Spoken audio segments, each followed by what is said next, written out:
In 2024, I made a psychological horror short film about a single mother who gets this terrible headache, and the only thing that can alleviate the headache is creating a cracking sound. But not just any cracking sound. It is a sound that is reminiscent of a traumatic memory. This video is the making of, and the film definitely started with this idea of obsessing over a cracking sound and just being trapped in your own head and it becoming more and more unbearable. I tried to work with all of the departments, the decor, like art department and the camera department especially, and the sound department, to create this unbearable trapped sensation for the protagonist. I also almost immediately knew that I wanted these disturbing paintings on the walls, because even though the protagonist of the film, Emily, she's very organized, she's very clean, she has everything perfectly set up in her house, the paintings are what really reflect her soul. And we were lucky enough to get the permission to use these paintings by these incredible artists who really inspired me and inspired the visuals of this film as well. And I think these paintings really represent the turmoil that the main character hides within herself. I got really lucky to work with some incredible actresses after doing a few rounds of casting. Justine really brought a new perspective for the character, in my opinion, and she added a lot of tension and really went all out with some of these really, really difficult, painful scenes, which I am forever grateful for. And Noélyne was 10 years old at the time of the shooting, and after literally everyone telling me that shooting with a child actress, working with children is incredibly difficult, is going to take so much time, it's going to make everything harder for the crew, is what I've been hearing in the preparation for the shoot, and that's been the complete opposite of my experience. Noélyne is incredibly talented, but also so professional, and I think it was a really good experience, and I'm so grateful that Noélyne and her mom Solène, who's also an actress, agreed to participate in this project. It was truly an honor. I think it was on the third day that Noélyne and her mom had to leave by train, and they had the tickets and everything ready, and we were shooting the crucial scene of the mother and daughter interaction, and we just kept redoing the shot because we didn't quite get it right, and just the tension of it all was insane. The way that the crew held it all together, the way that the actresses performed under pressure, knowing that if we don't get this shot, the train might leave, or we might not get the shot at all, which is a crucial part of the film.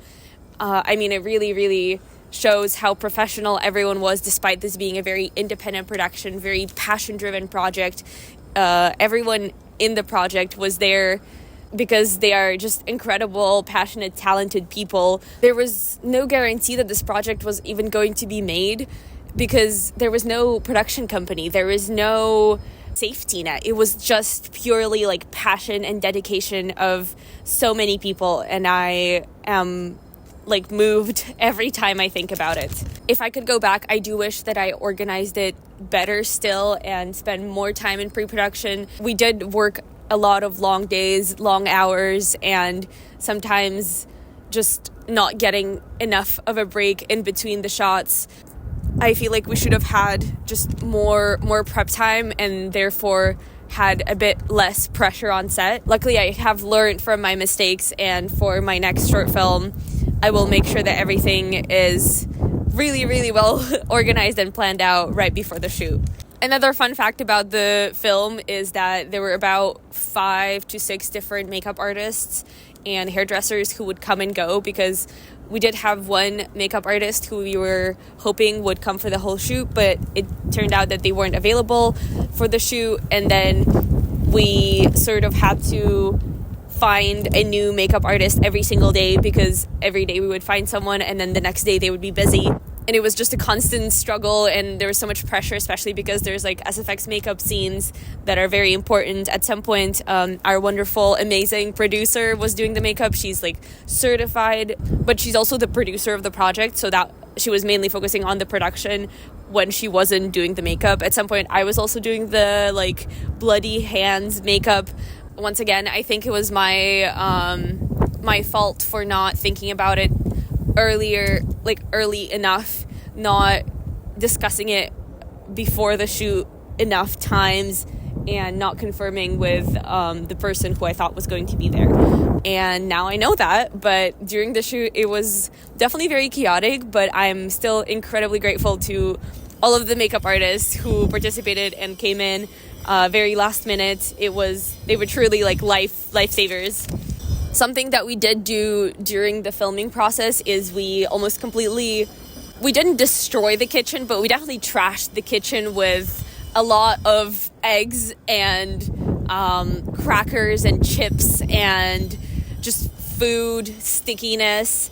At some point I was also breaking a plate for a shot, and I even accidentally cut my finger, and there's the blood on the plate in the film that is actually my blood because I did cut myself on the broken plate. And the cleaning process was truly horrific. It was difficult.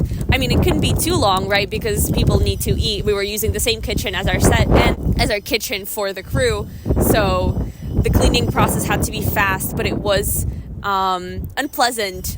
Let's say it that way. I don't think I'll ever be able to look at eggs the same way. The film will be coming out this year. So this is just a little peek of behind the scenes of how we did it. There was a lot more elements that I am probably forgetting about or that I just didn't mention, but at the end of the day, I am very happy with how everything turned out. It was hard. It was very mentally draining for a lot of people, I think. And I wish it was a more sort of peaceful experience, and I'll work really hard to make sure that the future shoots in my life, like everyone has time to rest. But I am really grateful and happy with how it turned out. You can go watch the trailer for it, and it will be coming out sometime this year. Thank you so much for watching. Have an amazing day, and you can also watch a video about my next project somewhere on the screen.